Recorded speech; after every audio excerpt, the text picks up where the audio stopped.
Selamat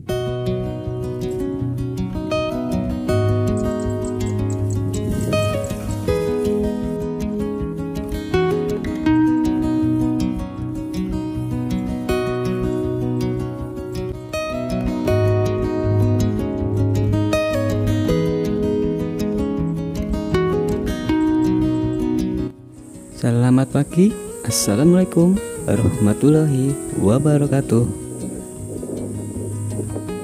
Saudaraku semua, di kesempatan kali ini saya akan membagikan perawatan padi di umur 45 HSD, manfaat kalsium untuk padi di masa menjelang generatif ataupun memasuki masa generatif. Sekarang usia padi 45 HSD. Saya akan memberikan kalsium agar tanaman lebih sehat, tahan dari serangan hama maupun penyakit.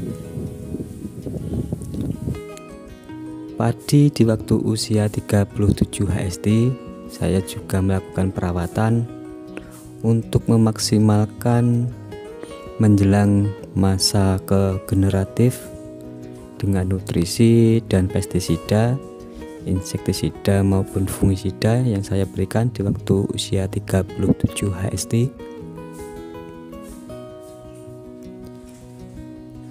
Saudaraku, sekarang di tempat kami musimnya yang ekstrim, cuaca yang mendung, kadang hujan gerimis, dan terik matahari yang lumayan panas. Itu sudah terjadi hampir 3 minggu ini, dimana di tempat kami banyak serangan di waktu masa vegetatif, serangan sundep, dan di waktu saat padi berumur 30 HSD banyak tanaman yang terkena hawar daun bakteri. Sekarang banyak serangan hama wereng. Di saat inilah kita harus bisa menjaga kesehatan tanaman,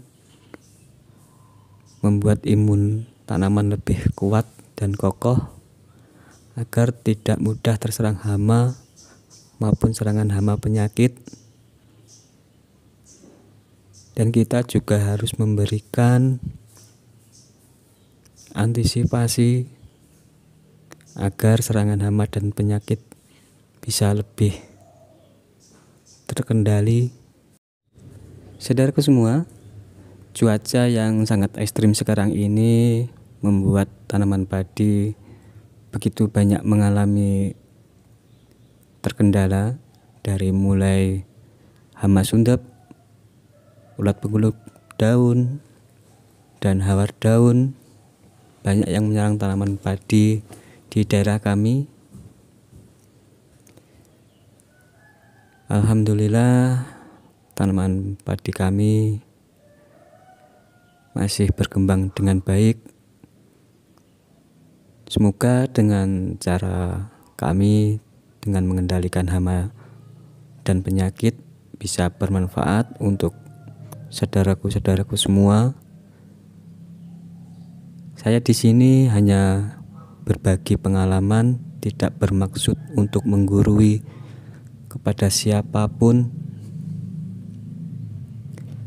Baiklah saudaraku, langsung saja apa saja yang saya berikan di perawatan di umur 37 HSD dan 45 HSD. Di waktu padi usia 37 HSD, saya memberikan dengan nutrisi yang berunsur N dan K, yang kaliumnya lebih tinggi dari nitrogennya.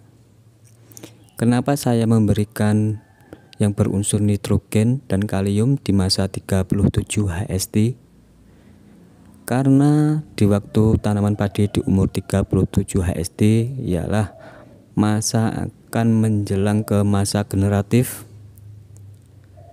Dengan unsur nitrogen, akan menjaga daun lebih hijau untuk mencukupi nutrisinya untuk perkembangan. Dan kalium tersendiri bertujuan untuk memaksimalkan dari batang maupun calon bunga. Untuk nutrisi nitrogen dan kaliumnya saya menggunakan dengan bubuk daun Multi Padi Plus dari Cap Kapal Terbang.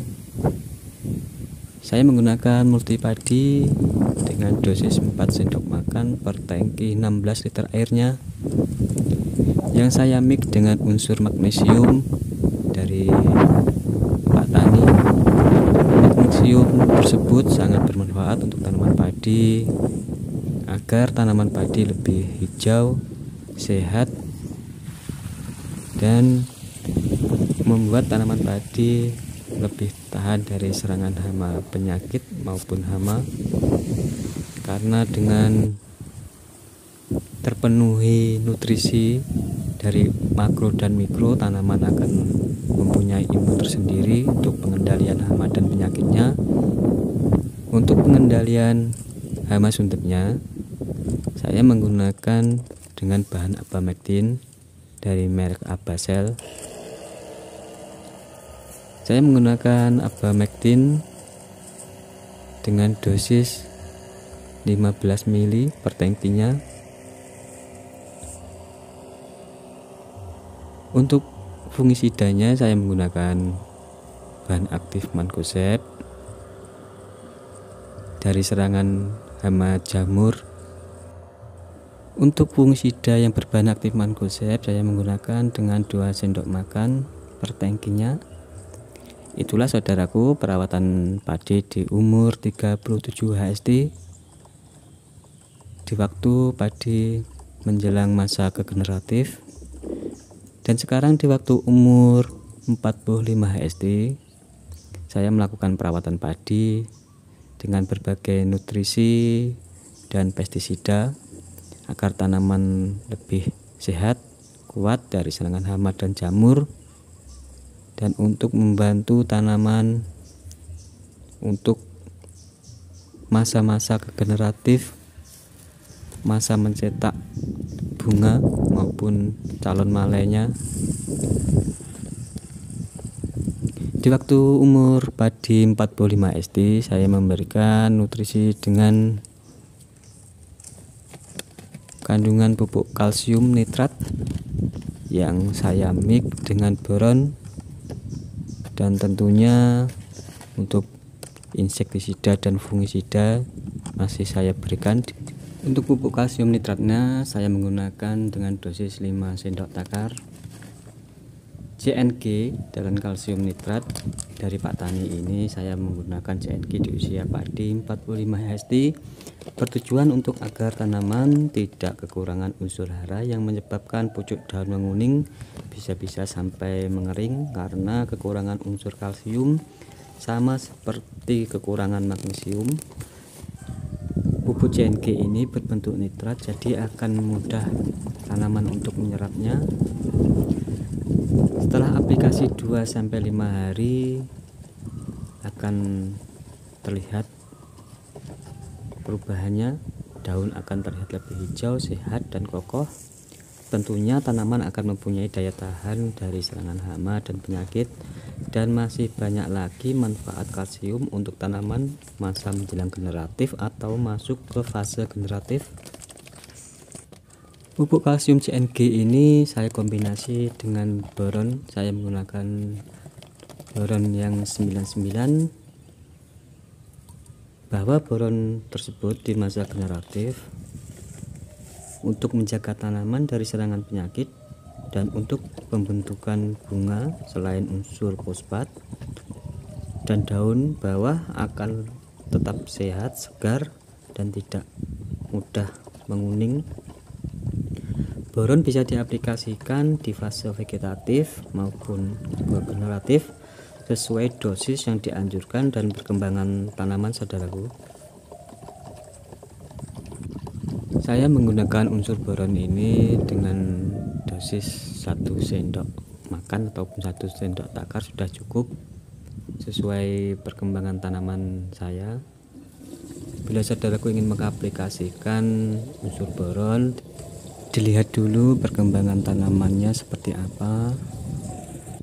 Untuk pencampuran kalsium dan boron, saya mengaduknya terlebih dahulu, baru kemudian saya akan mengaduk campuran antara insektisida dan fungisidanya untuk tanaman padi. Saudaraku, di dalam pengadukan pestisida, dahulukan yang berbentuk WP ataupun tepung. Jadi saya mengaduknya yang lebih dahulu fungisidanya, karena fungisida yang saya pakai ini berbentuk tepung berbahan aktif Mancozeb dari merek dagang Victory dari cap kabel terbang. Saya menggunakan bahan aktif Mancozeb ini sebanyak 2 sendok takar. Bahan aktif Mancozeb bisa untuk mencegah dan melindungi serta mengobati untuk tanaman padi yang terkena bercak daun yang disebabkan oleh jamur dikarenakan cuaca yang lembab ataupun di musim hujan. Setelah penuangan fungisida yang berbentuk WP diaduk dahulu sampai merata. Setelah itu baru kita mencampurkan yang berbentuk cair. Saya menggunakan insektisida untuk hama sasaran ulat penggulung daun dan hama sundepnya.